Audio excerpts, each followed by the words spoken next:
just in case you thought maybe insecurity was limited to some parts of a country, well, you have insecurity in different shapes and forms across the country, and that's what we're focusing on next on the program in such a way to set an agenda for the incoming administration. We'll review this outgoing administration, set an agenda, and see what we need to build on, what we need to do right. And joining us to do that is Brigadier General Jonathan Temlong, a retired Army officer, as a pioneer commander, multinational joint task force, fellow War College. Abuja joins us via Zoom from Rayfield in Jos. Good morning, sir. And just right next to him is Colonel Yomi Dare, retired Director, Army Legal Services, joining us virtually as well via Zoom from Lagos. Good morning, sir, as well. Well, let me begin Good morning. Good morning. Let me begin with Brigadier General Temlong. Looking at the blueprint or the manifesto, let me just use that, of the president-elect, the focus on security talked about expanding and improving upon the use of technology, enhancing recruitment of personnel, bolster existing agencies and systems to achieve this fundamental national security goal. So it looks like, you know, the targets are clear enough. But for you, if we're going to build on the successes and correct the errors which we saw during this outgoing administration, what must the incoming government do as a matter of urgency to start building on the right foundation? Well, thank you very much. I think what the incoming administration needs to do is to look at what is militating against the present security agencies. I think it needs a holistic security sector reform that will take into consideration the current trends, the futures, and if you are going to introduce technology as they want to do, which is the correct thing, because technology is a force multiplier.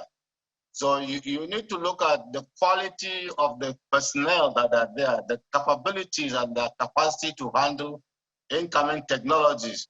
What are their values when you talk about that? Because even when you introduce technology and their values are negative as it is now, people are more interested in their own system. The corruption is so high, then they have to deal with that aspect.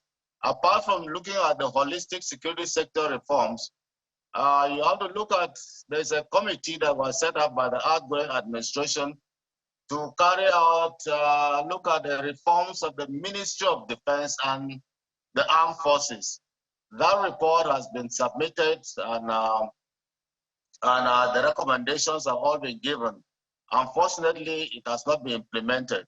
I think that report should be taken to the front burner because you need to have capable military and security personnel that should be able to handle and see what is happening now and meet these criminals the way they are going. Apart from looking at the security sector reforms, the armed forces, the Ministry of Defense reforms, you have to look at more of the criminal justice reform system. Because the problem is that there are so many criminals moving up and down the country, and they are the ones fueling the insecurity that is going on. All these kidnappers and the rest have their kingpins in the cities. You don't collect millions of naira or dollars as they do collect and remain in the bush and not enjoy the good lives in the city. So we have to look at that, especially those leaders of theirs who hide under the guise of being religious leaders, traditional leaders, community leaders, and those highly placed people. The government has to step on toes and clean up the audience table in order for them to move forward. It is important that we carry out holistic reforms.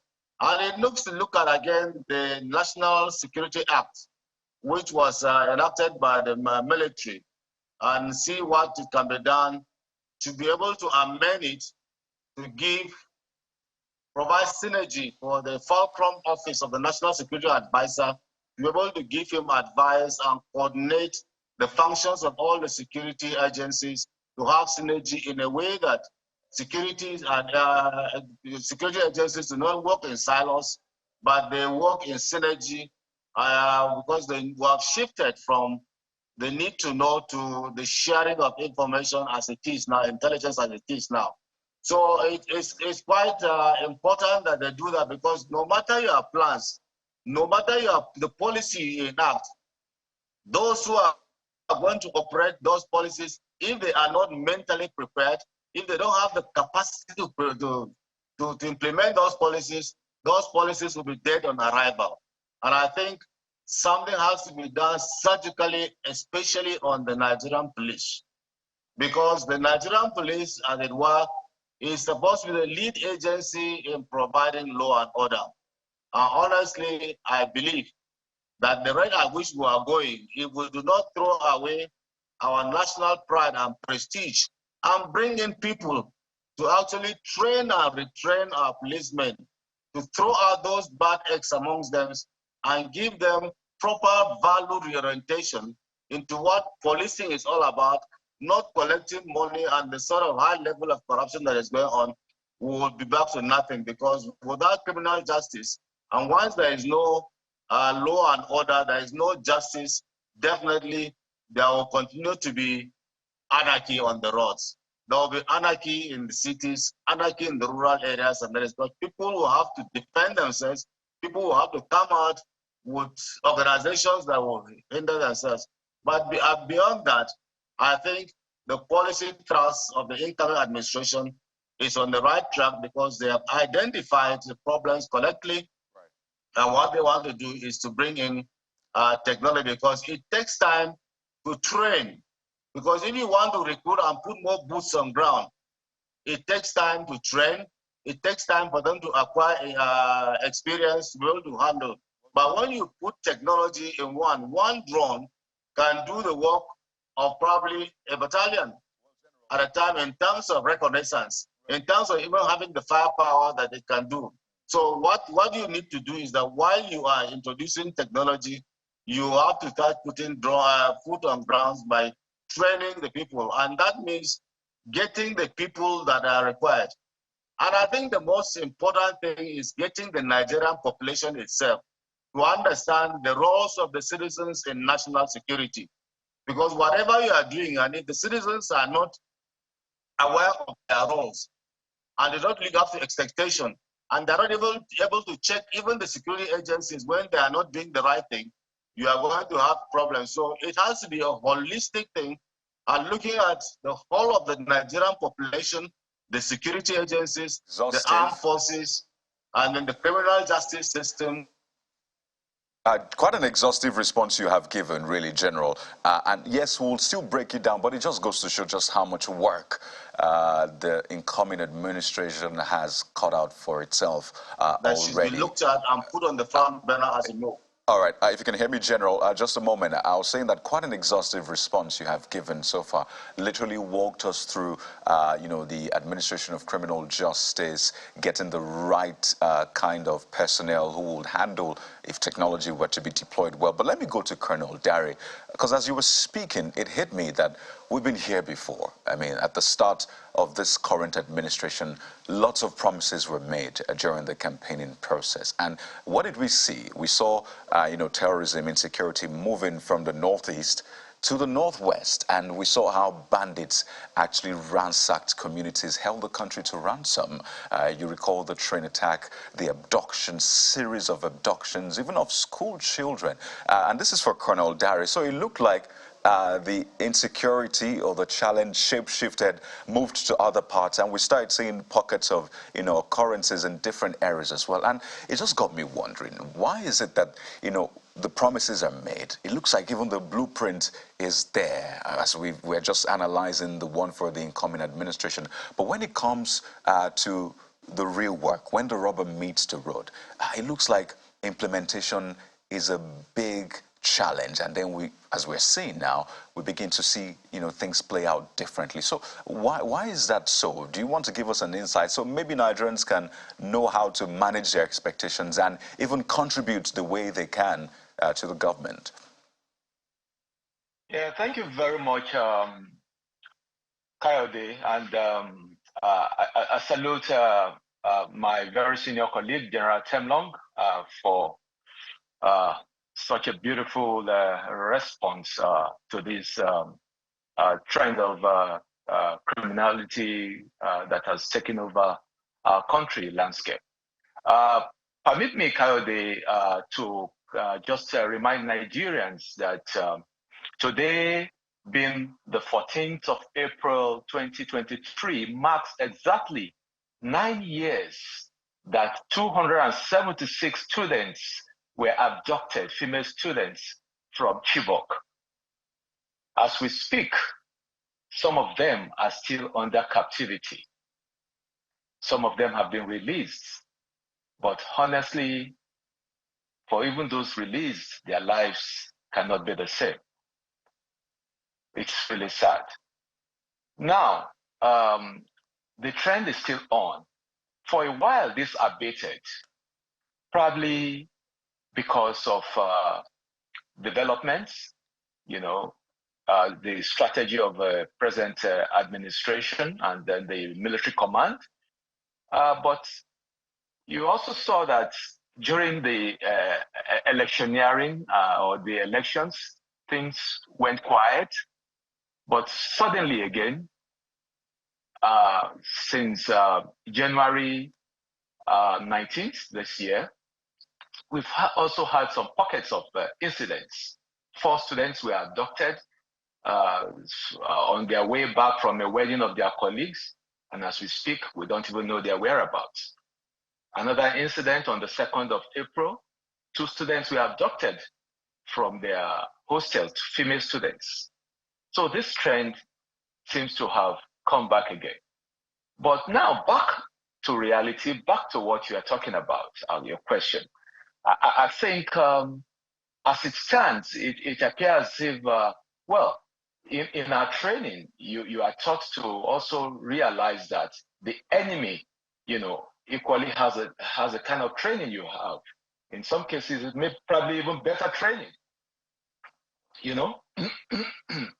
So these people, they know that there is a change of government as we speak, and in a very short while that will come into play.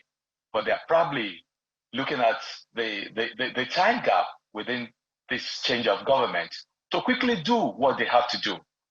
And that's why it appears as if this trend has increased.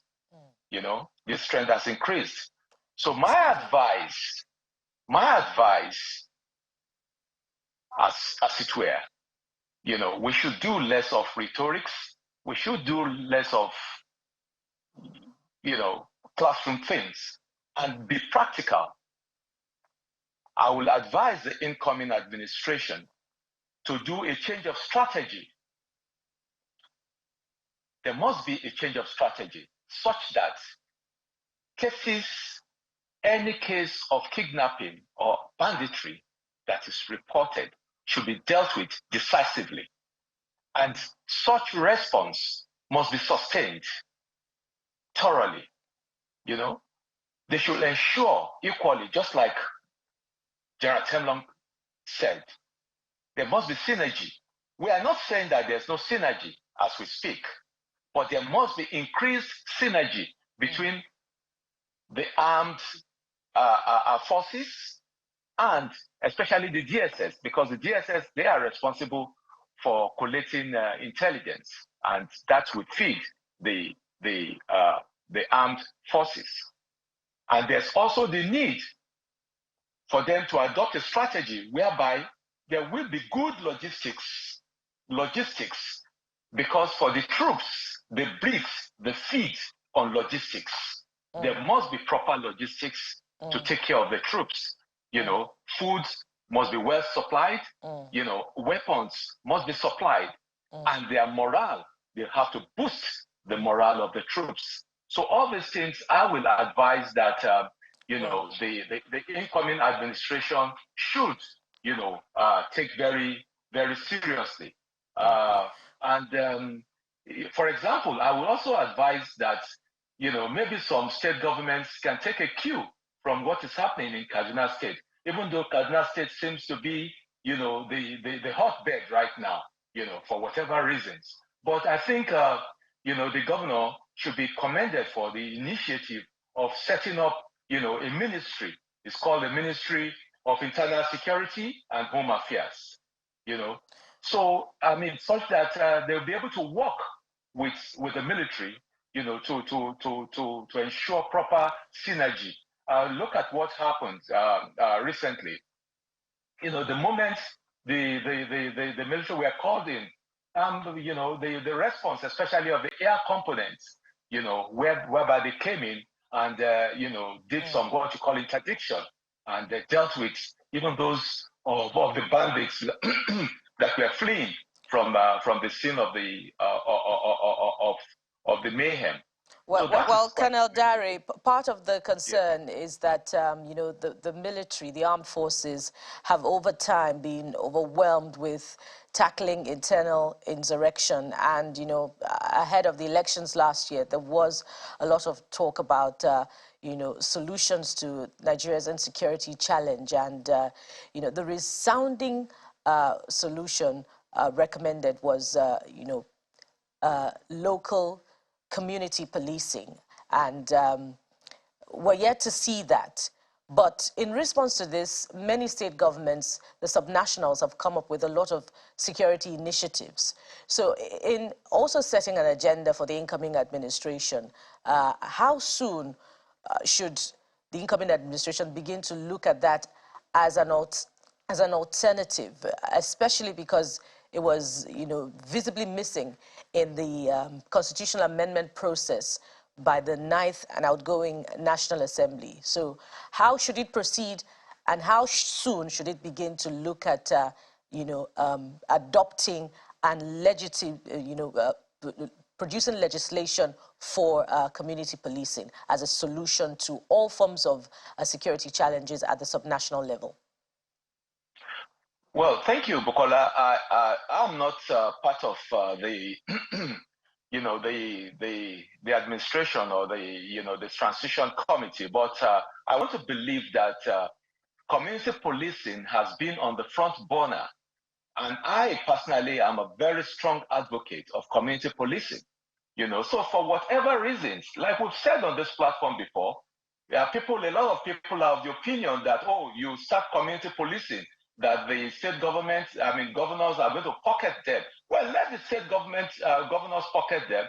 You see, it's no longer business as usual. Nigerians are more enlightened now, and you can't continue to take people for granted. So you come there, you mess around, 4 years, you are thrown out of the place, and you can't even come back. So I think that community policing is just the right way to go. And I want to believe that, the transition committee, this incoming administration, that this must be a priority, about when we talk about security. Because just like General Temlong said, citizens too, the citizens, they have a great role to play. Security is everybody's business. It is my business. It is your business. So, and it's high time again that we even start. We've advocated this, that back in kindergarten, children should be taught, on their civic responsibility. When they see something, they should say something. So, and I'm happy that a lot of communities now have kind of welcome or embraced vigilantes. So that is part of it.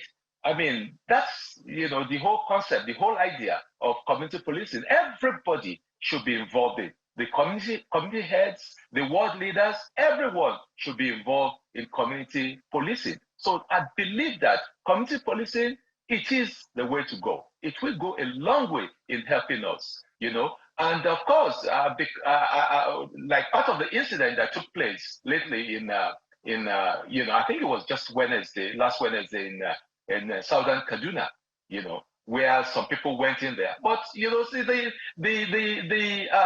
residents, they noticed that people were hovering around. They noticed.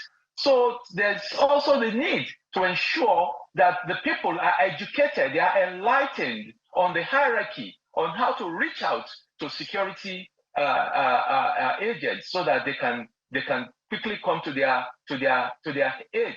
Because these wicked people, they also go around the moment they realize the absence of the formal security agents in those communities. That is when they call up their members and they strike and create mayhem and they disappear. But I think that we should rise to the occasion and react more promptly than we have ever done in the past. And we hope that, there'll be a quick response to that by the incoming administration. While that may be a constitutional matter, I'm coming to you now, General Temlong.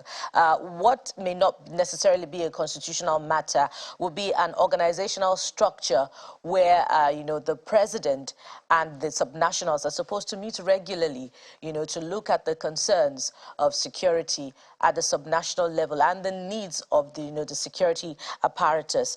Let me read from the Constitution, paragraph 27, part 1, third schedule provides that the Nigeria Police Council shall comprise the following members: the president, who shall be the chairman, the governor of each state of the federation, the chairman of the Police Service Commission, and the inspector general of police. But we find that, over time, this police council met seldom, to consider security concerns. And we heard from, the subnationals, the governors now specifically, that the security apparatus was out of their control, that the commissioners of police reported to the president. How should we begin to compel, as we set agenda for the incoming administration, the revival, the incoming administration to revive the police council and address as a matter of urgency, the needs of the Nigeria police force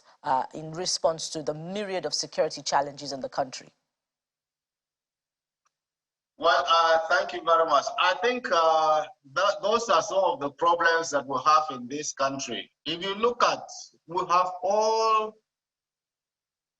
the papers, all the books, the statutes, the policies that have been put in place to make sure that we have a robust national security.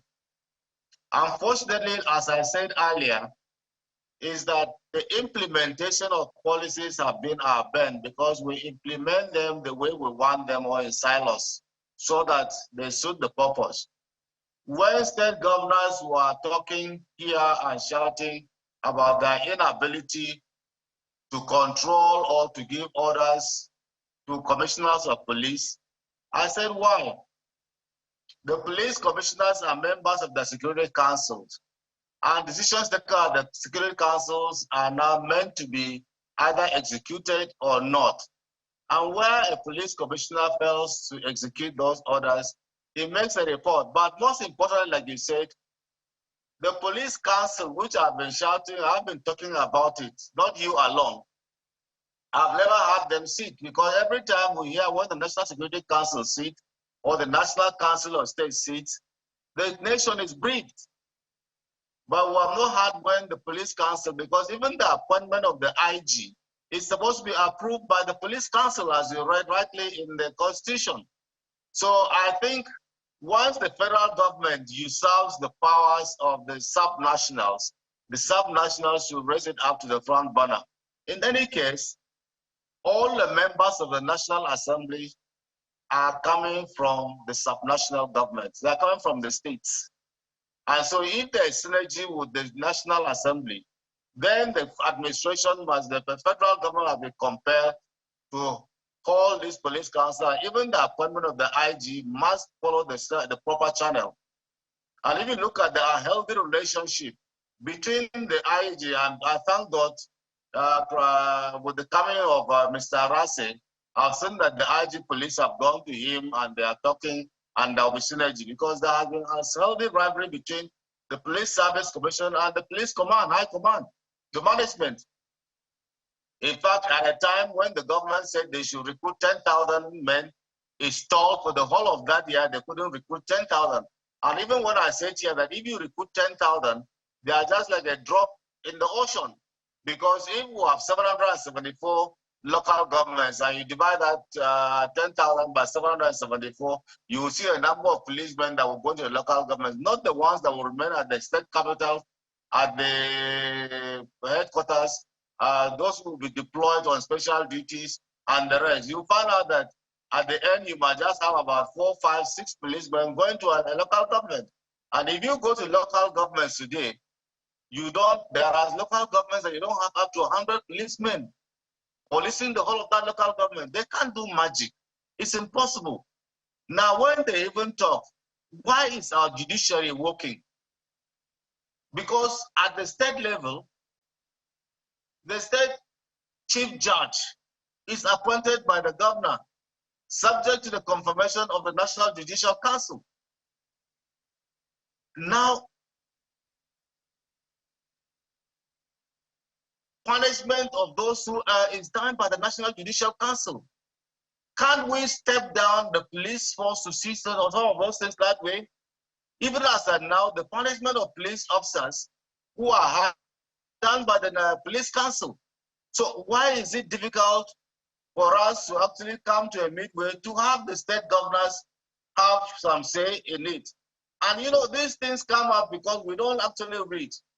The origin of the centralization of our police force comes from the Sir Willing Commission report of 1958. It was the Sir Willing Commission report that recommended the centralization of the Nigerian police and a shared responsibility between the regions then and the federal government, because that the police were policing and providing services to the regions. So they must provide too for the logistics and the maintenance of the police force. So if you go and read the Sir Willing Commission report, which was instituted by Her Majesty's government because of the fears of the minorities as they were going towards independence, that the major tribes were going to suppress them. And part of the instruments for that operation was the police force. You remember that before then, we had the Native Authority Police, the Andoka, we call them up here, and then the regional police. So you see, there's a Willing Commission report worked out in detail and came out with strict recommendations. And it was Gowon's government, the military government, that actually recommended and came out and put up a centralized police force. But even with the centralized, we still have a decentralized policing system. But I believe that the state governors must stand up and rise up to the federal government. They have a Nigerian Governors Forum, which was very powerful in those days, that virtually brought down Jonathan. So why is the Nigerian Governors Forum not talking? Major General Temlong, if I may come in here, what you have listed, I mean, taking us back to the Willings report of 1958 and what it has resulted in. But in your submission, you also mentioned the fact that, yes, we have a decentralized sort of operations of the Nigeria police. But we also know that in terms of command structure, I mean, the governor might give an instruction, the commissioner of police will say, yes, I've heard you and I'm going about it. But if there's a counter instruction from the Inspector General of Police, then that will counter whatever the governor has said based on the oaths they've taken. But looking at that, and also what you had said earlier about the value system of the individuals, my concerns also about national values. How do you measure or match personal values and national values in the operation of the security apparatus in the country? That's why I said the role of the citizens have to come up, because you must have started value reorientation from the bottom, because if you have values that are brought up right from your house, from your home, if you have well-trained children who have national values, who have values for life, for individuals, for what it is, the name and the name of the family, you will not have this criminal accumulation, primitive accumulation that people are doing, because in those days, even in the village, if you are known, your father is known to have stolen, the whole of that family lives in shame. Today, we worship people who have stolen government money, because it is easier to make money in government now than in business. And we worship them. We give them traditional titles. So the whole value reorientation has to start from the citizens itself. Now, if the citizens come in and start doing what is right, those who are policing them will even be afraid to ask for anything.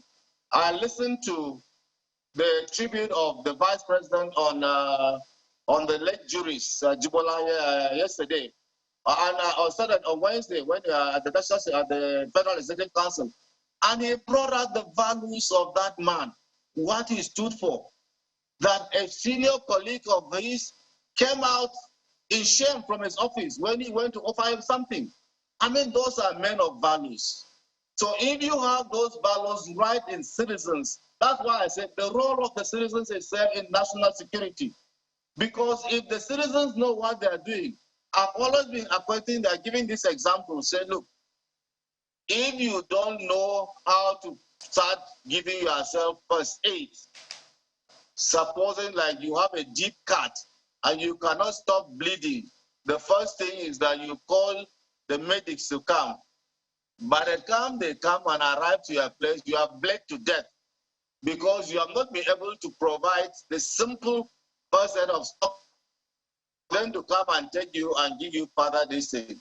So if the citizens themselves don't know how the basic things of security, the basics that they can do to themselves, I mean, Colonel Dare mentioned about, you talked about this community policing.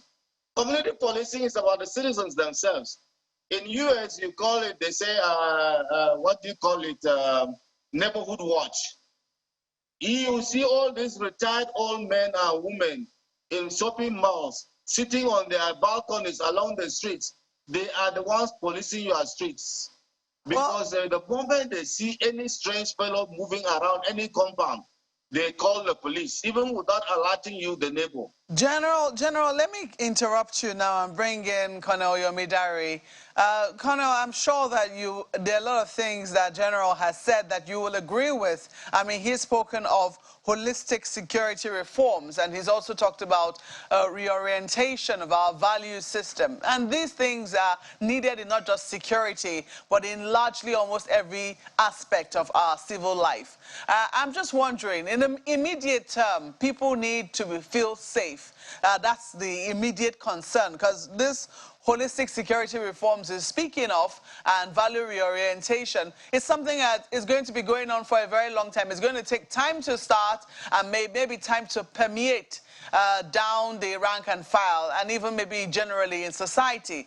But I'm asking now, more urgently, today you are the one who's reminded us about the memorial for Chibok girls who have been taken away. Amnesty International is talking about how children are not safe. We've seen reports of how people were killed in some local governments just yesterday in Zango Kataf.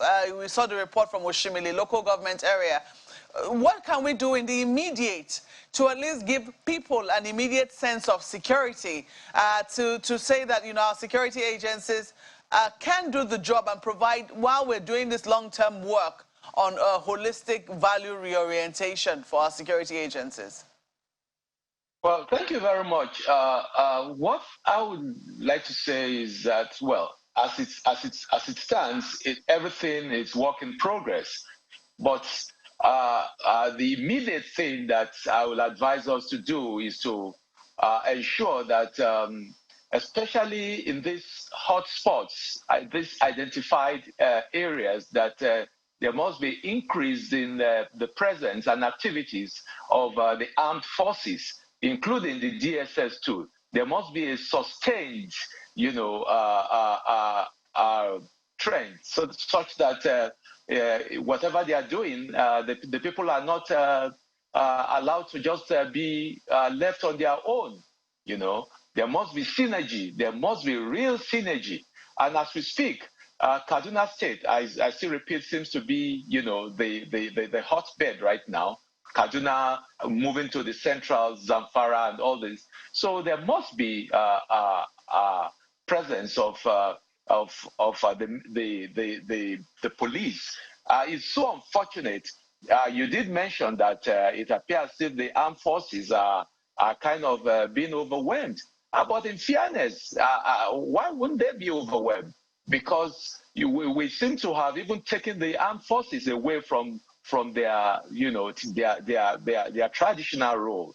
Even though, well, the Constitution says that at every point in time, they are like on standby to support the police when the police is overwhelmed. But right now, the police, they are not even having the chance to even play their own constitutional role.